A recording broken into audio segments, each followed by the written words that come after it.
right. It is Friday night. Hard to believe we made it through that week. That was something pretty extra right there. It is the 18th. It is a quiet Friday night. It is just past 10 o'clock Eastern Time. Apologies for being on a little later than usual, but had some things to take care of. If you'd like to know more, we're trying to do a weekly astronomy blog. So if you'd like to tune in for Skyblog 12, more information about that on my YouTube page if you'd like to know more. I'm Chief Meteorologist Austin Onick. Again, it is 10 o'clock Eastern. We're coming to you from Chattanooga, Tennessee, United States. For those of you who are tuning in from way outside the area, we're on Twitch TV Live and on Facebook Live. So if you're on Facebook, welcome to the show for those of you who usually tune in. And again, from those of you who are on with Twitch TV, probably usually used to looking for more interesting stuff involving video games, music production, cooking, sewing, whatever. This is about meteorology and about weather, so if you're looking for something a little bit more exciting than what we're talking about here, specifically involving video games and controllers and watching people go through various video game websites that were not as frenetically exciting as all of that, but we do try to talk a little bit more about what's going on with the weather in this area of the country and our little corner of the world, which is southeast Tennessee, North Georgia, Northeast Alabama, and back into Western North Carolina. So if you'd like to know more about what's going on, join us. Again, don't forget about our website, wdef.com/weather, and be glad to keep you updated as to what's going on. And by all means, if you've got questions, let us know. Open up the chat and give us an idea as to what it is that you would like to know about. We'd love to be able to answer questions, and if we can't answer your questions, then we'll send you someplace where hopefully you can get the answers on that. The only dumb question is one that isn't asked. So again, please go ahead and open up the questions for tonight if you have anything out there. Nothing to report in the way of rain for today, and doubtful we're going to be seeing much of anything else anytime soon. We're ahead for the month. We got a good surplus from all that rain over the last couple of weeks. We're still behind for the year, but only by 2/3 of an inch, give or take, so that's not doing too bad. Very close to where we should be on temperatures today. Below where we should be for our record high last set in the year my dad was born, back in 1936, and 10 years before my grandfather, his dad, was born in 1889, of 57 degrees above zero. That's the record low temperature for the date, 57, and when you get to that point, when the temperatures are only in the upper 50s for record lows, you know that you're pretty much in the thick of the dog days out there. So that is where we're seeing some very warm conditions, and that is meaning we're very far away from wintertime at this point.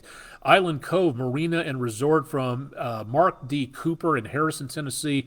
Spectacular view there. I'm assuming that's a sunset shot. That's our West Shore home weather window picture of the day for Friday. We post all of these to our social media channels, so if you'd like to get your picture out there for everybody to see, please do so. Go ahead and send it in to us. Email pictures@wdef.com or drop them to the comment section of our social media pages, which a lot of other people have done in the last couple of weeks. Glad to have you along for that. Heading out the door for a hike or to catch a fish. It is going to be an excellent day according to the website, but it is also going to be hotter and humid with winds not really cooling too much of anybody else off. We'll be seeing a stair step upwards in humidity in the course of the next couple of days. Likewise, going out and trying to sink that putt and avoid the gophers.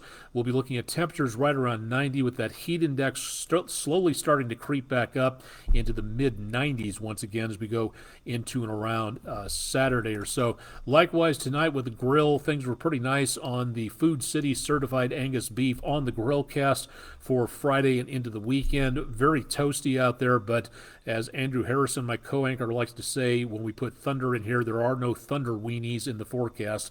So just warm and humid and very hot during the day. So remember to put back what your body sweats away out there as we go throughout the next couple of days. Not seeing anything in the way of rainfall out there. Radar just detecting a level of moisture building up several thousand feet up, but that's nothing else to do with rainfall at this time. The closest rainfall to us is down into the Gulf or off the East Coast, all the way up into parts of Canada, but beside that, there's really not much of anything going on in the way of rain, and it looks like it's going to be staying that way into the next several days, as a matter of fact. Highway 153 at Highway 64 on the Plainview Outdoor Advertising Camera on the EPB Fiber Optics WeatherCam network. Traffic moving along quite nicely here. From the News 12 studios in downtown Chattanooga, the veteran-owned Patriot Concrete camera looking back toward Ruby Falls up there on the north flank of Lookout Mountain and showing again some very quiet conditions there. Back into the area of downtown from the Bailey's Heating and Air camera looking off to the southwest, Lookout Mountain off there in the distance. From around the area of 2475, the traffic from earlier was pretty backed up. Now it's moving along just past 10 o'clock Eastern time. The Tomahawk crane and rigging camera there. And from Island Cove Marina and Resorts, had a nice view of the moon going down. Very clear skies for this evening, very dry and very comfortable. Large spider on the camera lens. Everybody say hello to Sylvester the spider. And back in the lower right-hand corner, you may just be able to see a little bit of some folks out fishing for tonight from what it looks like. Lots of people out on the water for Friday afternoon and evening. Temperatures have been pretty mild, and they continue to be quite comfortable with some decently low humidity values right now. North and northeast winds coming in, that's escorting in a bunch of dry air. We had hardly any cloud cover out there for today. The visible satellite picture showing some clouds, but notice back to the north of us, there was hardly any cloud cover to begin with. That's that dry air sweeping on through and getting rid of the rest of those, whatever we had left in the way of those clouds, as drier air pushes on down to the southeast. That trend is going to reverse itself into the next couple of days as we see this area of low pressure off the east coast trailing that front move its way out of the picture. High pressure keeps us calm but sunny into the next couple of days. And then this area back here, this is a warm front. This is warm air, hot air even pushing this general direction.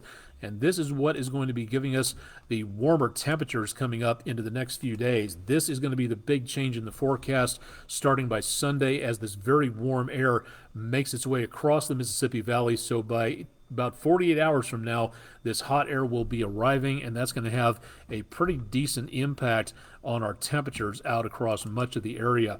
Coming up tonight and into tomorrow morning, I'm expecting mostly clear skies, and then temperatures for lows tomorrow morning only dropping into the mid to upper 50s to lower 60s, so comfortable, kind of cool for this time of the year. That's pretty much almost an Arctic chill. High temperatures tomorrow briefly back in the lower 90s. Low temperatures Saturday morning, mid to upper 60s. And then as we get into around early portions of Sunday afternoon, I would say easily back into the mid 90s by late afternoon with just a few clouds around. Not seeing anything coming through in the way of rain showers pretty much throughout the rest of the forecast that we've got. We'll show you that coming up here in just a little bit. Two things to notice at this time into the next couple of days. Let's take the air quality first. We may be seeing the potential of a return of some wildfire smoke coming in from way out west. We'll be looking for the potential of some of that drifting into the area.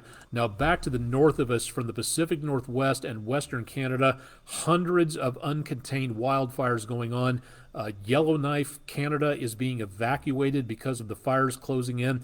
Now, most of this smoke will be following the prevailing winds and heading with the jet stream back over to from west to east. So most of this is going to be a problem for the lee of the Rockies, the Great Lakes, and eventually back over toward the New England area. We may see some of that coming our direction as we go into Saturday and Sunday. So we could be looking at some hazier skies for parts of the weekend.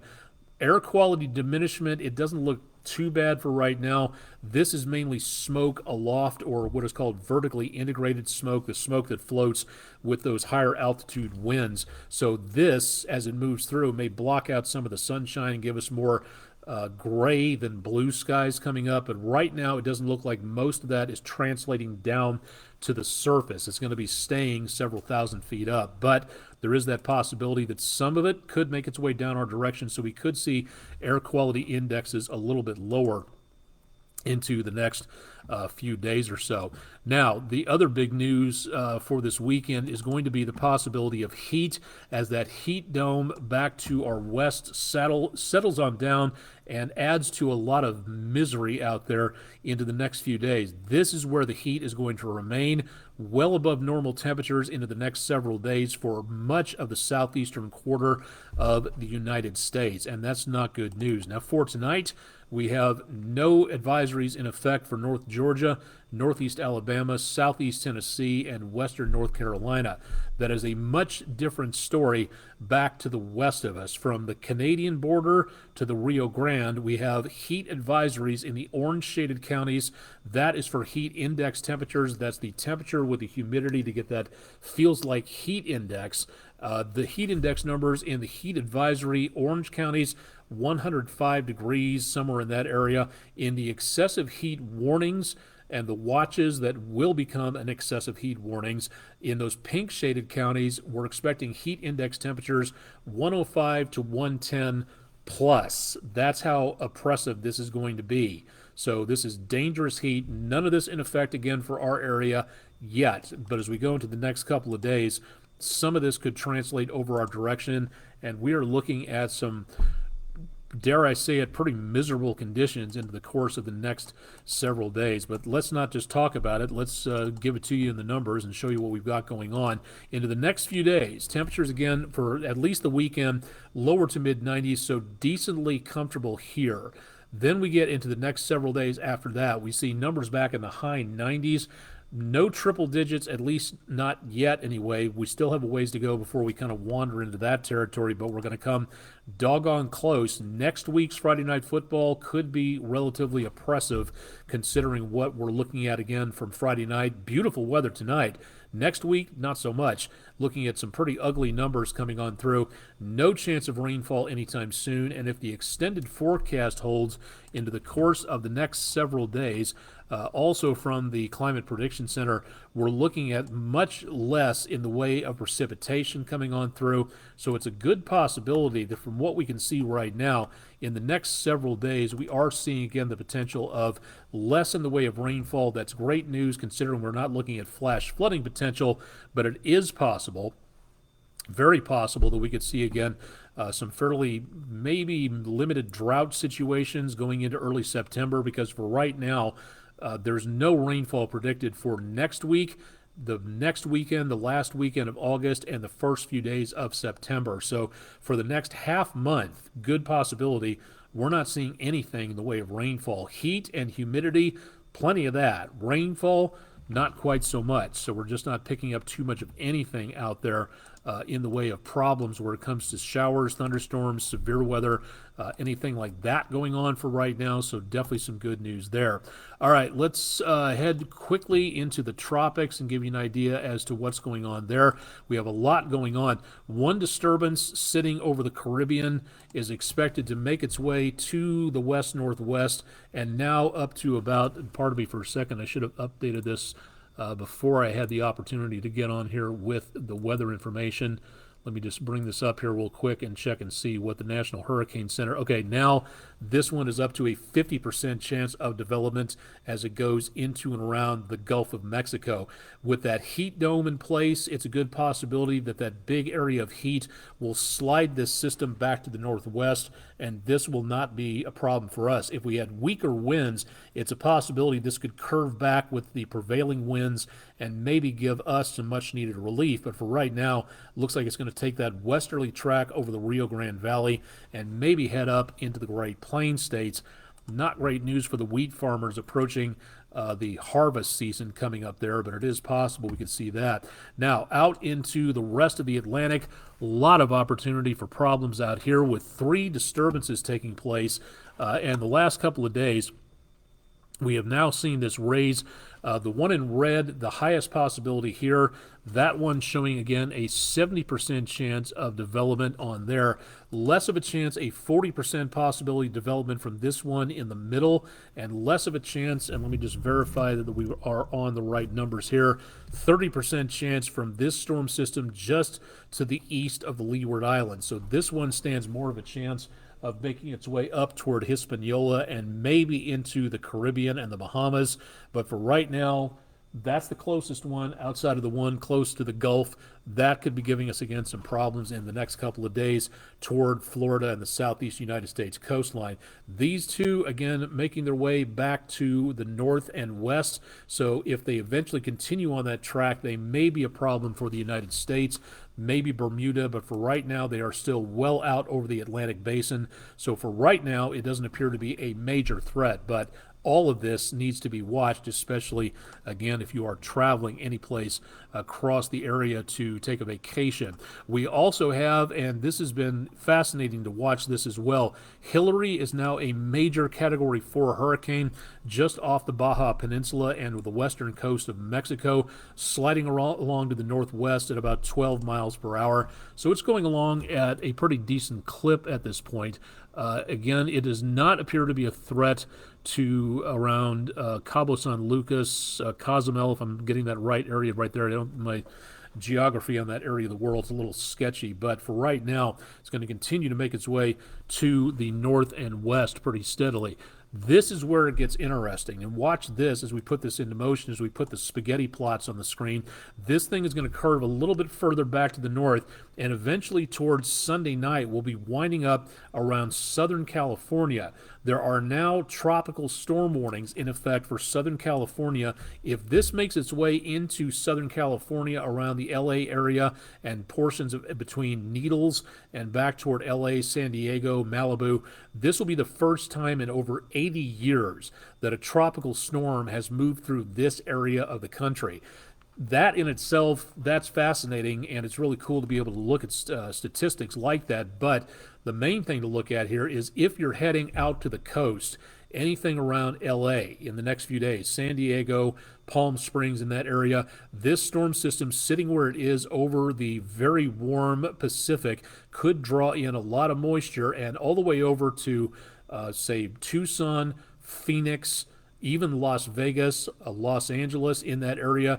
This could be dropping 2 to 5 inches of rainfall in the next several days. Yes, it's a desert area for the most part. Yes, they could use the rainfall. Yes, they could refill the reservoirs. But the big problem is going to be interference from travel, flash flooding possibilities, and potential dangerous situations out there. So if you're heading to LA this weekend, anything past about Saturday night, things could start to get a little dicey as the system gets a little bit closer to that area of the country. So for right now, if you are traveling, watch this system with a lot of interest. Keep it tuned to local media, national media, local weather out there, the National Weather Service. They'll give you updates on this. Flash flooding potential, again, very high for right now. And again, the possibility of tropical storm force winds, 39 miles per hour plus, and heavy amounts of rainfall. This could be a very bad situation for travel in Southern California in the course of the next couple of days. So please watch what Hurricane Hillary is going to be doing. This could be dangerous. It'll be a Category 2 storm by Sunday morning, and it'll still be a Category 1 storm, it looks like, by about Sunday at lunchtime, Pacific time. And then as it starts to weaken, getting closer to land, getting some of that drier air off the land surface, that's when it'll lose power. But it still could be a tropical storm by the time it makes landfall in Southern California. So again, please use caution and keep a very close eye on what we are looking at out of portions of the area there. The good news at this time is, again, we are seeing less in the way of potential energy from these storms coming across the Pacific and the Atlantic, so it doesn't appear to be a major threat for right now. We are still tracking the potential of a decent amount of available storm energy from a lot of these storms coming on through, and it looks like we have even more storms ready to move off the African coastline, so this definitely needs to be watched very carefully. Going to throw this in because this is one of my more fascinated areas of the world to take a look at. If you know anything about weather in Antarctica, there are 3 types of weather, or 3 conditions. Number 1 condition, well, let me start off back again. Number 3 condition is sunny skies, no wind, dry conditions down that direction, nothing going on, easy to take a stroll. Condition number 2 is limited visibility and also some wind kicking up. Condition number 3 is don't go outside. Your life may depend on that because you could get lost within a few feet of whatever building you come out of. This is condition 3 in Antarctica right now. So, again, this is what we're looking at as winter turns to spring in the next few days and weeks. We didn't have the weather from the South Pole Station, so this is numbers borrowed from across the continent at McMurdo Station, where the air temperature was minus 22 and the wind chill was minus 49. Hopefully that'll cool you off by just a little bit because we'll be looking at those pretty steamy, heaty weather coming up within the next several days. So try to cool off any way you possibly can out there, and hopefully this will help one way or another. Teachers, administrators, again, please give us a shout through our Food City Weather in the Classroom program if you'd like to know more about what's going on with our schedule to get out and talk to your school groups about weather safety, climate change, weather science, meteorology, all kinds of stuff like that. Give us some information about what class level you're looking us to talk at. Kindergarten presentation will be much different than a high school presentation. And again, get those requests in as soon as possible because if you don't and our available time windows shrink, the closest we may be able to get to you will be in the spring semester, January through May. No, we're not kidding about that. That's what happens when all the slots get filled up very quickly. So please go to wdef.com/weather and give us a shout on the Weather in the Classroom program for more details there. That'll about wrap it up for tonight. Going to have more information through the rest of the weekend, again, on your forecast at wdef.com/weather. And I'll have more on the evening shows coming up next week. Chip Chapman will be back Monday morning starting at 5 a.m. And be sure to stay tuned for meteorologist Todd Heislip's forecast. That'll be coming up Saturday and Sunday night at 11 o'clock as he keeps you updated on what's going on with the weather situation out there. And remember, you can find me on numerous different places on social media. Drop by, ask a question, say hello, like a picture, give us a suggestion for a storyline, anything like that. We'd be glad to see that. So let us know what you're seeing, thinking out there, and just drop us a note at some point in time and drop by our website for more details on that. I'm Chief Meteorologist Austin Onek. It is Friday night. It's been a long week, but a good one and a very nice weather week. A lot hotter weather on the way in the next few days. Stay tuned for more with News 12 on air and online through the weekend. And here's hoping you have a safe, restful weekend, and we'll see you coming up back here on Monday night. Thanks for joining us, and have a safe weekend out there.